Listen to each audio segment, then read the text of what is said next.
Hey everybody, you know what it is, 86 TV. Today we're checking out the Huawei Y9s. Now, this is a mid-tier device that's going up directly against the Galaxy A71. I previously did a video on the Galaxy A70, and from what I can tell, the two phones are not that different. So let's put the Huawei Y9s through its paces.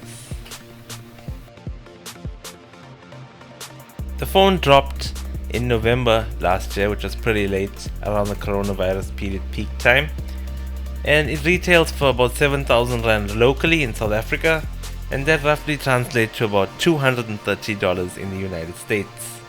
So at those prices you can clearly see that this is a mid-tier device. So what do you get for that amount of money? Well, first up, you're gonna get your standard USB 2.0 connector, which charges a 4000 milliamp hour battery. It's not super fast, but it's 10 watts, so it's pretty decent. This device takes about 2 hours to fully charge and is definitely an all-day device.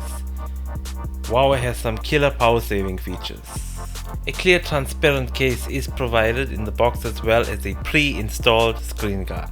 Also a pair of pretty basic earbuds. Taking a look at the construction of this phone, it's pretty premium. Glass front, glass back, aluminium side bezels. The phone weighs around 206 grams. The color I have is midnight black. Breathing crystal, however, is pretty dope, and phantom purple.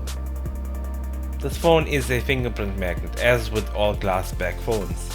Looking at the bottom, we have a 3.5mm jack, yes, a USB Type-C reversible connector, and a single downward firing speaker. So let's test the audio out. Checking out the HD25 ones. Now this particular pair of headphones I'm holding up right here are 10 years old. So in 2019 I want to check, is it still worth it for you to get a pair? Well, let's find out. So let's compare that with the Galaxy A70.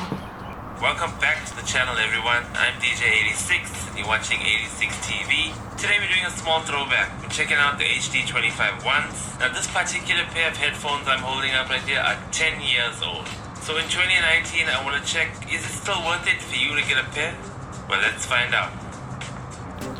Both were not fantastic, but the Huawei did have a slight clarity edge. On the other side of the spectrum, there's a dual SIM tray. You can either rock 2 SIM cards or 1 SIM card and an SD card. Looking at the ergonomics of the phone, I think 6.59 is actually the perfect size for a phone. They've relocated the volume rocker and power button slightly down. There's no face unlock feature here, neither is there an under glass fingerprint scanner. However, the fingerprint scanner is on the power button. Now this is one of the snappiest fingerprint sensors that I've tried. And for me personally, I find this the best solution, as the face unlock is not working properly with wearing masks for the coronavirus, and the optical fingerprint display scanner does not work correctly in most phones.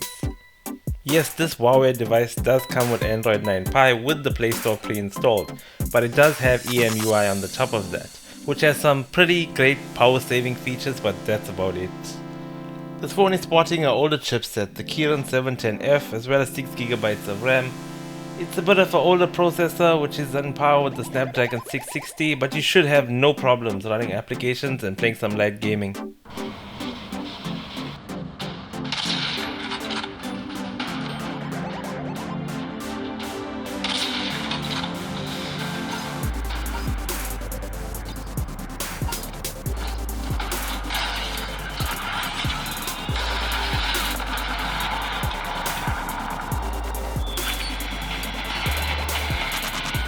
I must say I was pretty enjoying the screen, full end-to-end, no notch, uninterrupted viewing. But at some point I would want to take a selfie, so where is selfie camera? Oh hi, there you are. I must say I was pretty surprised that this mid-tier device came up with some of the latest technology. Well, not the latest, but some of the new innovative technology. This is actually pretty dope.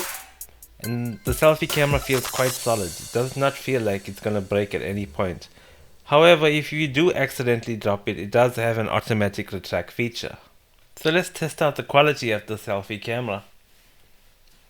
Oh, there I am. So handsome. Actually not handsome, didn't cut my hair, didn't shave, but I'm actually pretty impressed with the selfie camera. It's quite clear and a little bit detailed. It's not the best that I've seen, but it's pretty decent. There's some beautification going on here, but some of us like me, we really need that feature. So I really cannot complain. So this is a selfie camera, 1080p, 30 frames a second. I'm using an artificial light source right now because I'm shooting at the night. I actually dig the selfie camera. It's not the best that I've seen, but it's pretty decent. Mid-tier phone, remember that.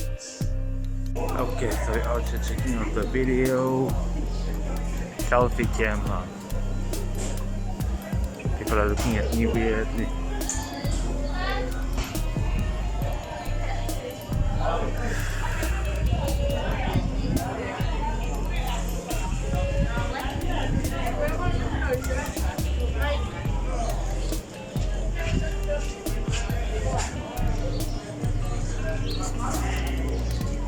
Last but not least, we move on to the main camera. It is a triple camera setup, with the main sporting a 48 megapixel f1.8. The second camera is an 8 megapixel ultra wide, and lastly is the depth sensor, which is gonna get you some of that creamy bokeh or blurriness. The main camera does shoot some pretty awesome pictures, lots of detail and lots of rich colors. The wide angle is pretty decent, however, although most people will want to use it most of the time as you can get more into the pictures, the wide angle suffers in low light conditions, and it's far better to use the main shooter in a dark situation and use the wide angle when shooting outdoors or you're trying to highlight a landscape. There is no 4K option on this phone. The highest resolution that it does shoot video in is in 1080p, also with the wide angle activated. However, I don't think that's a major factor, as most people are not really shooting in 4K unless you're into video content creation or something that requires more detail in your videos.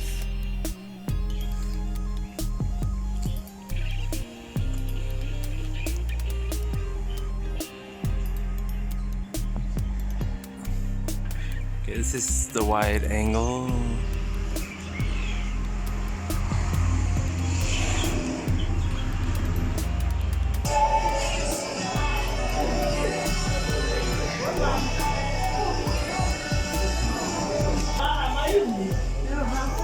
Hey mama, which one is nice?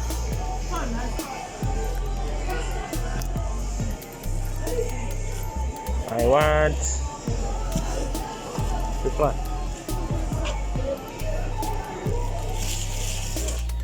Yes, those peppers were pretty tasty, but even though this phone does not offer 4K, it still has a variety of other modes available. Some include the Pro, Slow-Mo, Panorama and AR lens, and you can also do time lapses.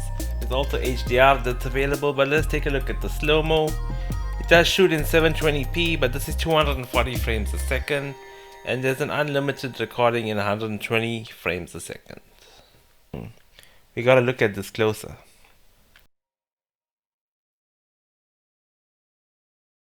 I must say, the Y9s really did impress me. It's a premium feeling smartphone. Glass front, glass back, aluminium side bezels, a full notchless display and an auto pop-up selfie camera. I would simply choose the Y9s over the Galaxy A71 based on the price. It is far cheaper and offers similar features, if not more in some areas. The parts that I did not like is that it has a bit slower charging at 10 watts and the lack of a 4K video recording option. So finally, before I sign out, I just want you guys to tune into my next video, which will be a DJ edition of live streaming. Now this means if you have less money, you have slow internet, or you just have limited amounts of equipment, you're gonna watch the stream because I'm putting it together for those people on a budget or just starting out. So until my next video, signing out, 86TV.